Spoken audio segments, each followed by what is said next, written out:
All right. Good morning, everybody. Mike Courtney here. It is a beautiful, slightly cool Wednesday morning. Excuse me.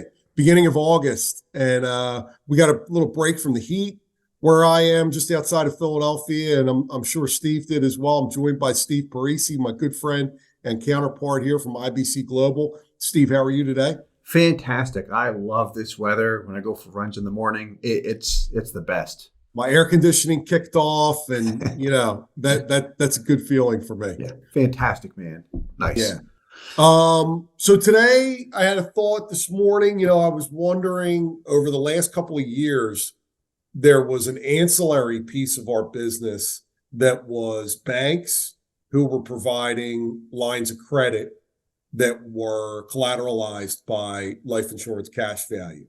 And you found some banks who had these very specific programs that were, hey, we'll take a lien on your life insurance policy that has, $250,000 of cash value, and we'll issue you a $200,000 line of credit at, 4.5% interest. That's better than the policy loan rate. So theoretically, folks who wanted to utilize their whole life insurance cash value for various things were able to instead use it as collateral to secure really attractive financing and kind of do the same thing, right?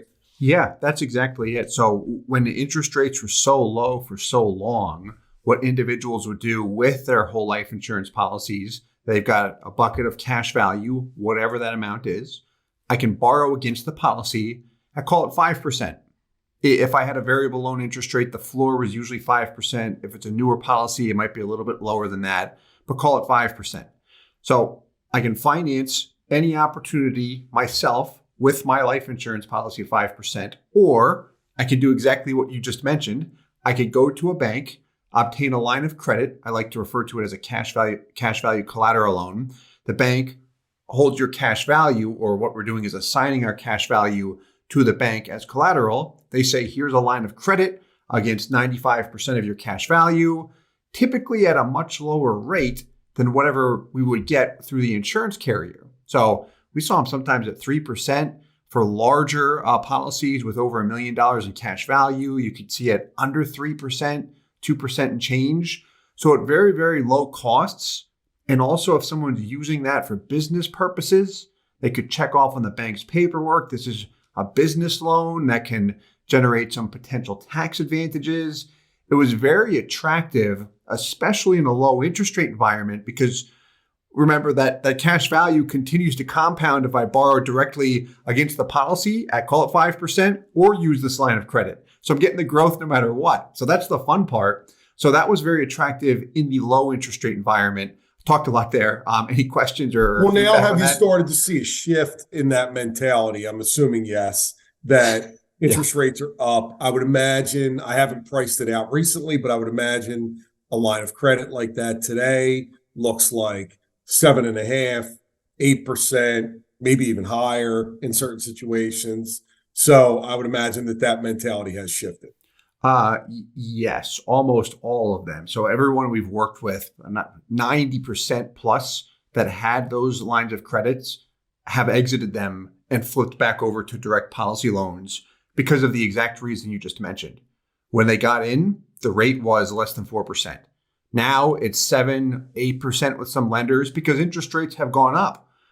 And from the policyholder's perspective, the mindset is my cash value is growing the same. 3 to 5% is what it's going to do over time with all the benefits that come with it. But if I can borrow at 5% still with an insurance policy, and now there's some with fixed rates of 5% or a little bit less, or 8% with a bank, why would I do that? There has to be some additional benefit. What am I getting by doing this?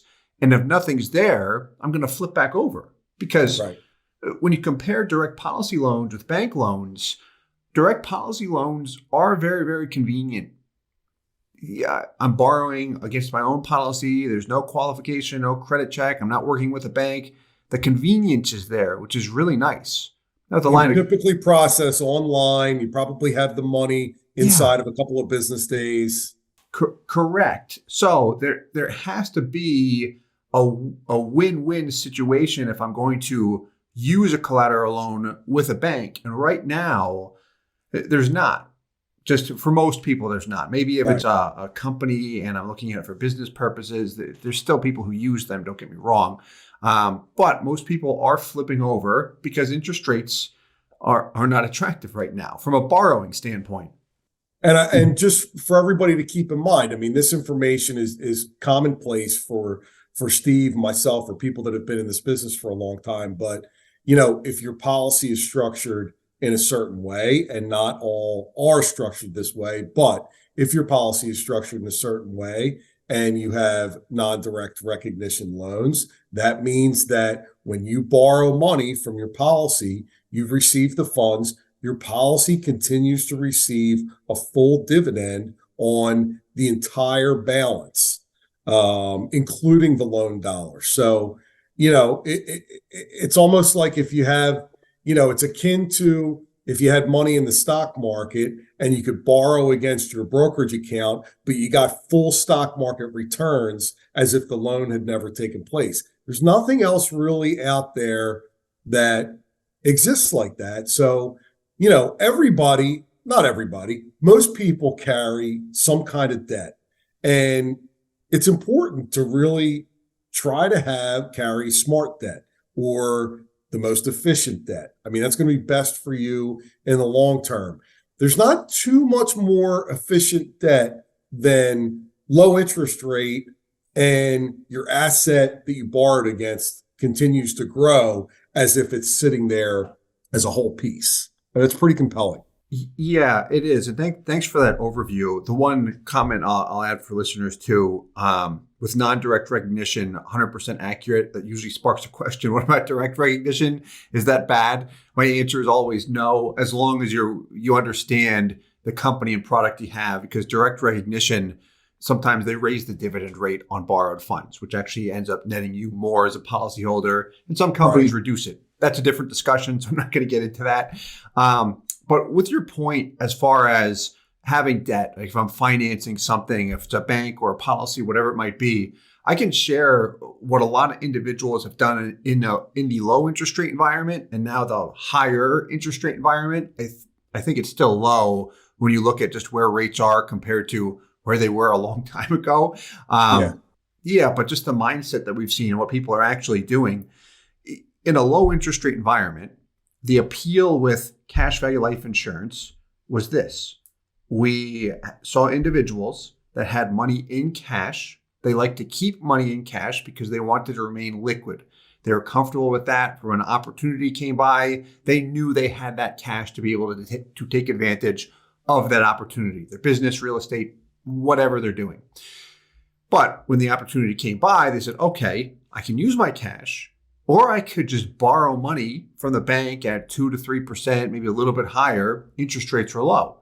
So they viewed it as cheap money and financed.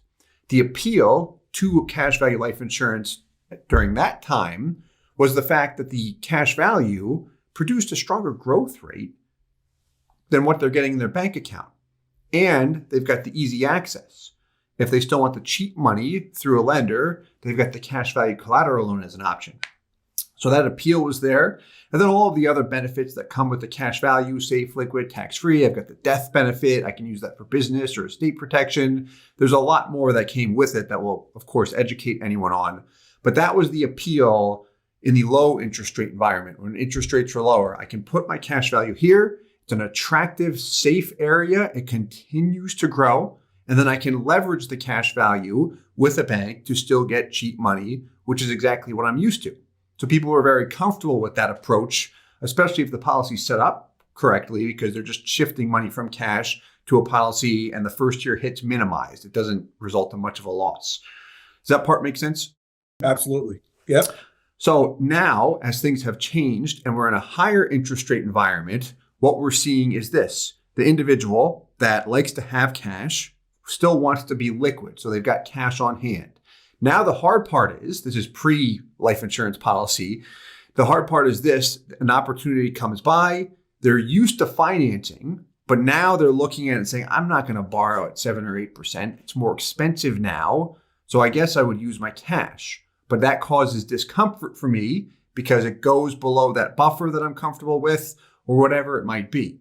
Right. So as far as how much cash they're comfortable keeping on hand. Correct. So as an alternative, what some have found attractive is cash value life insurance that's set up where it's cash rich day one. They'll take some of that excess cash, put it into a policy. And if they prefer to finance, now they can borrow against their policy at a lower rate than what they would get with a lender. Call it 5%, maybe it's 6% if it's variable, whatever it might be. But the appeal there is, all right, now I'm going to finance it with my life insurance policy. The point of attraction, the area of attraction is what you had mentioned before with the non-direct recognition piece, which is where that cash value keeps on compounding. Right. So now when I finance the opportunity and then I repay that loan like I would with a lender, I see that my cash value has continued to compound over time. So now I've got my money back plus the earnings over the 1 year, 10-year period, however long it took me to pay it back. And I can keep using it like a line of credit. So it's a lower cost. It's a lower source of financing. I get a lower rate with the policy now. So that's what we've seen people gravitate toward in the higher interest rate environment. And I think you'll find that a really smart and savvy client is going to manage this asset as a really strong credit tool and kind of pay it the same respect that they would if it was a line of credit with a bank that was secured by their house or other assets. This isn't just play money here. But everything that you just said, I thought was a great synopsis for all the things that I really like about what we do and about whole life insurance, which is cash equivalent that performs better than any other cash equivalent that you could find, hands down. Really, really powerful and unique credit tool for personal or business purposes, and death benefit protection, permanent death benefit protection to protect your family, protect your business, protect your heirs in a major way. So really kind of three legs to that stool that are really powerful. Yeah, and that's why I think it fits real estate investors so well, because you've got the death benefit piece, which provides that protection, especially if I've got bank loans outstanding on some of the properties. That death benefit can be used to protect me in that aspect, in addition to all of the cash value benefits, which, by the way, most people we work with, for example, a real estate investor that comes through, one of the first things that we hear is death benefit's not important to me, or I don't care about it. Now, as time passes, it's uncovered that it does have a lot of value there. But the purpose of mentioning that is when they're interested in the product, what the consumer is focused on is the cash value. So we want to focus on that, show them how they can use it as a financing tool, all of that fun stuff. And then it's like, oh, by the way, you've got this death benefit, which also solves all of these problems that an estate planner will bring up. They're like, oh, well, this is fantastic. Thank you. Well, it's akin to, you've got folks who aren't interested at all in doing any kind of long-term care planning, but they're thrilled when, they have an event in their 80s and they've got a life insurance policy with hundreds of thousands of dollars that, they can access for care. I mean, that's it's huge. Yeah, that's definitely a big thing. But yeah, no, it's been interesting just to see how things have changed in the interest rate environment, but at the same time, the interest in the product is about the same. It's just a different mentality as far as how I'm going to use it, and we're just pivoting. Yeah, we're just pivoting. And it's funny you said it's so true about folks who are in the real estate industry, how we've noticed over the years that they kind of naturally grasped onto this because they're so used to leverage and using other people's money and the use of financing.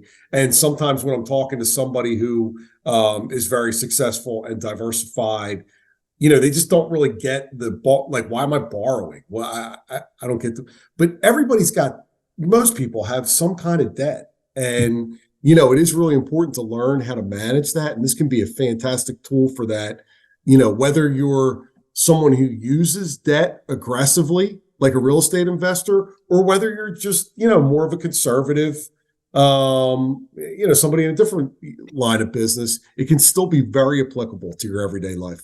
Yeah, and thanks for mentioning that, because speaking personally, I am not a big fan of outside debt, meaning debt with a lender. Even when the numbers make sense, because I'm a numbers guy, I'm not always comfortable with it. I'm like, I just prefer not to have that debt there. So with a policy, I don't feel the same way because I've got control there when I borrow against it. The death benefit's collateralized and such, but I can literally pay it back however I'd like.